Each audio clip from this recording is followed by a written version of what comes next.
मेरे तो अल्लाह को पहाड़ देख पिया, मैं क्या करूं। मेरे बच्चे ने मैं इसके साथ देख दिया, मेरे को बर्दाश्त नहीं होता। एक बंदा आ रहा कह रहा थी उत्थे एक बीबी कतल हो गई है। मैं भी नसदी भजदी गई हाँ जिवें औरतां जांदियां ने। मैं जाके वेखा मेरी अगे बच्ची पई सी। ਅਸੀਂ ਚਾਹੁੰਦੇ ਹਾਂ ਵੈਸੇ ਮੈਨੂੰ ਇਨਸਾਫ ਚਾਹੀਦਾ ਹੈ, ਮੈਨੂੰ कतल ਦੇ बदले कतल ਚਾਹੀਦਾ है।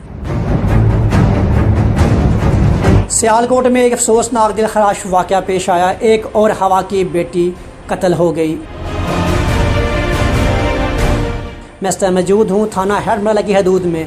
यहाँ पर 25 साल लड़की को फायर मारकर कत्ल कर दिया और उसके 2 बच्चे यतीम कर दिए। इस टाइम वहाँ मौजूद हूँ, जानते हैं उनकी फैमिली से ये वाक़या कैसे पेश आया और क्या हुआ। अस्सलाम वालेकुम। वालेकुम सलाम। जी माँ जी, कितने बच्चे हैं आप? मेरे 4 बेटियां ने 2 बेटे ने। ठीक है। पर मियाँ की कर देने मेरे मियाँ की नज़र 3 साल तो बंद है, घर ही रहंदे ने बिना अखां तो। ਜਿਹੜੀ ਬੱਚੀ ਕਤਲ ਹੋਈ ਹੈ ਕਿਸ ਨੰਬਰ ਤੇ ਸੀ? ये वे दूसरे थां ते ਇਹਦੀ ਸ਼ਾਦੀ ਹੋਈ ਸੀ। शादी हुई सी ਇਹਦੀ सियालकोट में। ਠੀਕ ਹੈ। वो बंदा नहीं सी अच्छा ਨੂੰ ਮਿਲਿਆ। तो मैं फिर कहा मैं बेटी तू तू खर्चे तू तांगे वो नशा करन लग पिया। मैं ਉਹਨੂੰ ਬੱਚੀ ਨੂੰ ਘਰ ਲਿਆਂਦਾ। ਉਹ ਮੇਰੇ ਘਰ ਬੱਚੀ ਆਣ ਕੇ ਰਹਿਣ ਲੱਗ ਪਈ। ਕੁਛ ਦਿਨਾਂ ਤੋਂ ਬਾਅਦ ਇੱਕ ਸਾਡਾ ਮਸਾਇਆ ਸੀ, ਉਹ ਸਾਡੇ ਘਰ ਆਣ ਜਾਣ ਹੋ ਗਿਆ। ਉਹ ਮੇਰੀ ਬੱਚੀ ਨੂੰ ਬਾਰ-ਬਾਰ ਕਰੇ ਬਾਹਰ ਤੰਗ ਕਰਨ ਲੱਗ ਪਿਆ ਸੀ। ਤੰਗ ਕਰਕੇ ਉਹ ਸ਼ਾਦੀ के बाद ਕਹਿ ਰਿਹਾ ਸੀ। ਅਭੀ ਮੈਨੂੰ ਨਹੀਂ ਸੀ ਇਸ ਗੱਲ ਦਾ ਪਤਾ। ਉਹ ਬਾਜ਼ਾਰ ਗਈ, ਉਹਨੇ ਆਪਣੀਆਂ ਗੱਲਾਂ 'ਚ ਲੈ ਕੇ ਬੱਚੀ ਨੂੰ ਬਾਹਰ ਜਾ ਕੇ ਲੈ ਕੇ ਉਹਨੇ ਉੱਥੇ ਕਤਲ ਕਰ ਦਈਏ। ठीक है। मैनू इंसाफ चाहिए। मेरे छोटे छोटे बच्चे ने, मैं बच्चे लोगों ने काम करके बच्चे में पाले ने, उन्हें बच्चों का किहड़ा गवाली वारस है। मैनू इंसाफ चाहिए। तामन अच्छे कर रहे ने पुलिस वाले मेरे नाल, किन्होंने मेरा मुजरम फड़िया मेरे नाल तामन कर रहे ने। वैसे मैनू इंसाफ फिर भी चाहिए। कैसी बच्ची थी आपकी यहाँ पे? मेरी प्यार करती थी? हाँ, मेरी बच्ची के लिए खुद फैक्ट्री भी जाती थी। मैं लोगों के घर काम भी करती हूँ वहाँ पे खुद भी।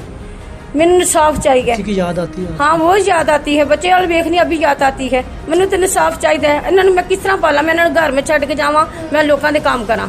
मैनू अभी भी खतरा है। उन्होंने माँ प्यो केड़ा मुंडा मुजरम फड़िया वो पिछे बच्चों को मार देगा। इन्होंने एडा वड्डा कदम उठा दिता, बच्चों ने भी मगर मार देगा। इन्हों का केड़ा वाली वारस है? मैनू सिर्फ इंसाफ चाहिए। ये लड़का जिन्हें मारिया है वो कभी पहले भी घर आया है? वो कदे कदे आ जाता सी साढ़े घर। मसाया सी? हाँ, मसाया सी। ठीक है। बस मैं बच्ची ਨੂੰ ਗੱਲਾਂ 'ਚ ਲੈ ਰਿਹਾ ਸੀ ਕਿ ਬੱਚੀ ਬਾਜ਼ਾਰ ਗਈ, ਉਹਨੂੰ ਉੱਥੇ ਆਪਣੀਆਂ ਗੱਲਾਂ 'ਚ ਲੈ ਕੇ ਉੱਥੇ ਬਿਠਾ ਲਿਆ ਸੀ, ਨਾਲ ਖੜ ਕੇ ਉੱਥੇ ਜਾ ਕੇ ਕਤਲ ਕਰ ਦਿੱਤਾ ਸੀ। ਤੇ ਮੈਨੂੰ ਸਿਰਫ ਇਨਸਾਫ ਚਾਹੀਦਾ। ਕਿਹਨੇ ਕਿਹਾ ਕਿ ਕਤਲ ਹੋ ਗਈ? ਤੁਹਾਨੂੰ ਕਾਲ ਆਈ ਕੋਈ? ਕਾਲ ਨਹੀਂ ਆਈ ਸਾਨੂੰ। ਇੱਕ ਬੰਦਾ ਆ ਰਿਹਾ ਕਹਿ ਰਿਹਾ ਸੀ ਉੱਥੇ ਇੱਕ ਬੀਬੀ ਕਤਲ ਹੋ ਗਈ ਹੈ।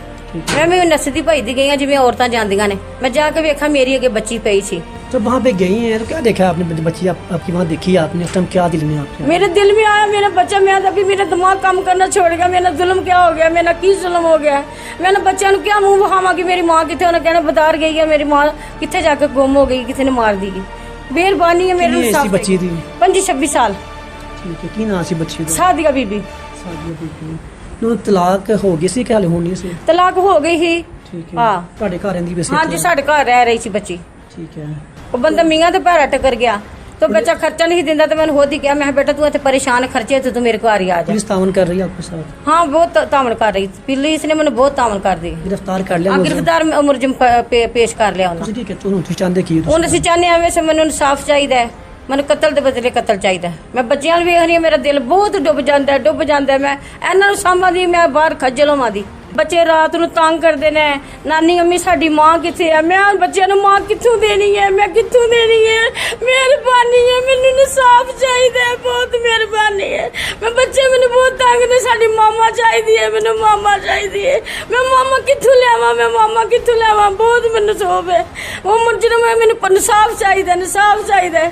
मेरी मामा कहते लोग खाना किन्ने देने? मैंने अगर हमारी मामा ने मैं मगर करके मैंने पोटियां लगी तो मेरी मामा की भैन आती लोग। बेटा शान भाई क्या करते हो? मैं जी साइन बोर्ड का काम करता हूँ। जिसकी डेथ हुई है वो क्या लगती है आपको? वो मेरी साली थी बड़ी। ठीक है। हाँ, वो बड़ी साली थी मेरी। तो मैं इनकी बेटी छोटी से शादी की है। हाँ, तो देखें सर हम कितने दिन इधर रहेंगे? 2 दिन 3 दिन 4 दिन इधर रहेंगे। इन बच्चों का कौन वालिस? कोई भी नहीं है। उस जालिम के बच्चे ने इतना ही नहीं सोचा इन बच्चों का क्या होगा। सिर्फ यही अर्ज़ करना चाहता हूँ, सिर्फ उनको इंसाफ चाहिए। वो जालिम को कभी छोड़ूंगा। पुलिस तामन कर रही है आपके साथ? हाँ, पुलिस बहुत अच्छा ताउन कर रही है हमारे साथ क्या है। अपील है आपकी, मुझे बताएं शहबाज शरीफ साहब से, हमदान नवाज से, क्या अपील है आपकी? सिर्फ उनसे यही कहना चाहता हूँ, सिर्फ बच्चों को इंसाफ दिवा दें। देखा आपने किस तरह 25 साल एक नौजवान लड़की अपनी बच्चों से किस तरह जुदा हो गई।